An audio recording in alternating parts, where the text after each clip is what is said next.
મેં 15 મુદ્દા રજૂ કર્યા છે, એની ઉપર તપાસ થાય એવી મેં માંગણી કરી છે। જે મારા મુદ્દા છે એ પ્રમાણે જો તપાસ યોગ્ય થશે તો જરૂર મુખ્ય આરોપી સુધી પહોંચે છે। એસઆરટીએ પીડિત નવનીત બાલધિયાને લઈ વિશેષ નિવેદન છે તે નોંધવામાં આવ્યું।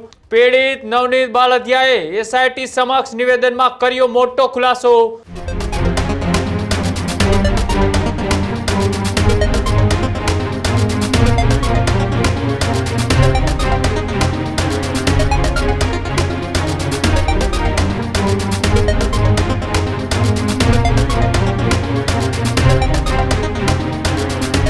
તો સમાચાર ભાવનગરના બગદાણાથી સામે આવી રહ્યા છે। મહત્વપૂર્ણ સમાચાર, બગદાણા નવનીત બાલધિયા કેસમાં આવ્યા મોટા સમાચાર। એસઆરટીએ પીડિત નવનીત બાલધિયાને લઈ વિશેષ નિવેદન છે તે નોંધવામાં આવ્યું। આ મહત્વપૂર્ણ સમાચાર અત્યારે સામે આવી રહ્યા છે। જે રીતના આ કેસમાં અલગ અલગ જે તપાસો ચાલી રહી છે તેની વચ્ચે આ મહત્વપૂર્ણ સમાચાર। પીડિત નવનીત બાલધિયાએ આઈજી કચેરીએ આપ્યું મોટું નિવેદન। એસઆઈટીએ પીડિત નવનીત બાલધિયાને 5 વાગ્યે નિવેદન માટે બોલાવ્યા હતા।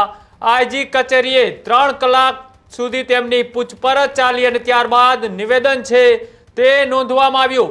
પીડિત નવનીત બાલધિયાએ એસઆઈટી સમક્ષ નિવેદનમાં કર્યો મોટો ખુલાસો।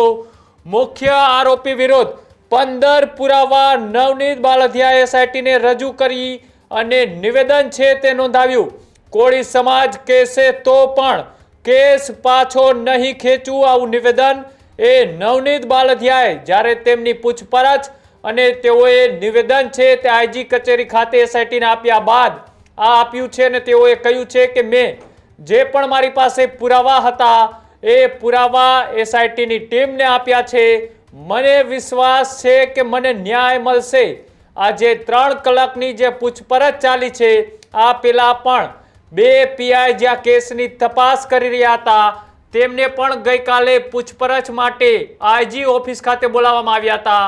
તેમની પણ 9 કલાક જેટલી પૂછપરછ છે તે કરવામાં આવી હતી।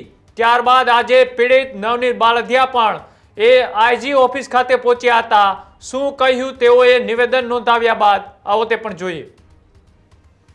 જે વિશેષ જે મારે આપવાનું હતું, જે મારે જે પ્રૂફ રજૂ કરવાના હતા એ મેં 15 મુદ્દા રજૂ કર્યા છે, એની ઉપર તપાસ થાય એવી મેં માંગણી કરી છે। અચ્છા નવનીતભાઈ, 3 કલાક સુધી મેરેથોન જે તમારું નિવેદન નોંધવામાં આવ્યું છે, કયા કયા પ્રકારના સવાલ તમને એસઆઈટી દ્વારા કરવામાં આવ્યા હતા?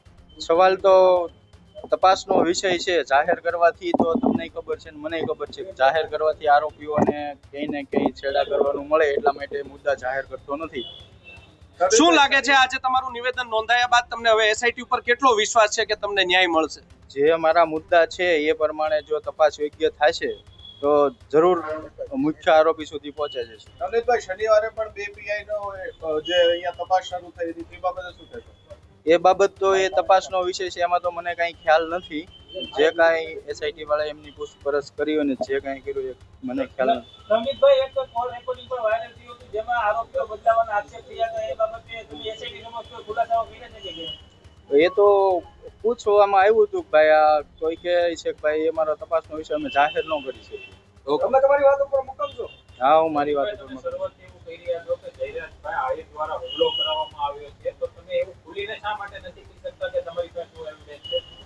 ખુલ્લીને કરવા મેં તપાસમાં જે એ લોકોને પ્રોબ્લેમ પડે, જો આરોપીઓ છે પ્રૂફ સાથે કોઈ છેડા કરે એટલા માટે હું ખુલીને નથી કરતો। તમે પ્રૂફ બધા આપ્યા છે? હા, પ્રૂફ આપ્યા તમને વિશ્વાસ છે એસઆઈટી પૂરી તપાસ કરશે? હા, મને વિશ્વાસ છે, ભરોસો છે।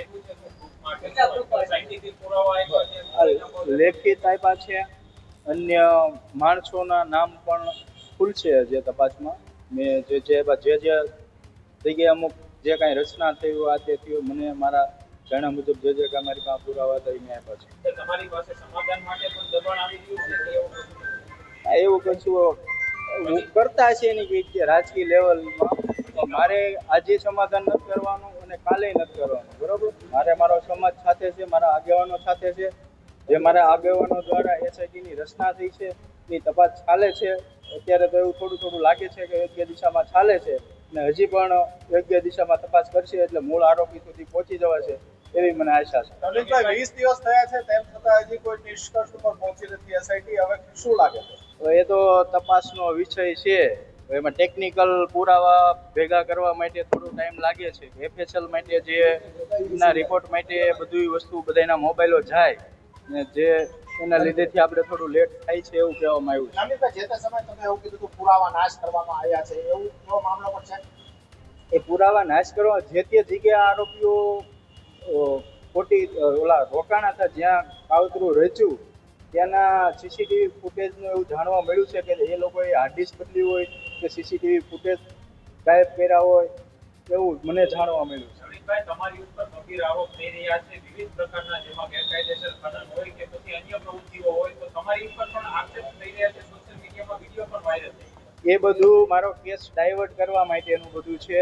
જે સામેવાળા છે કોઈના કોઈ કેસ ડાયવર્ટ કરવા માટે, મુદ્દો ભટકાવવા માટે આ બધું કરી રહ્યા છે. એટલે તમારા દીકરાને પણ SIT ના, મારા દીકરાને કોઈ એવું કોઈ પૂછપરછ કરી નથી.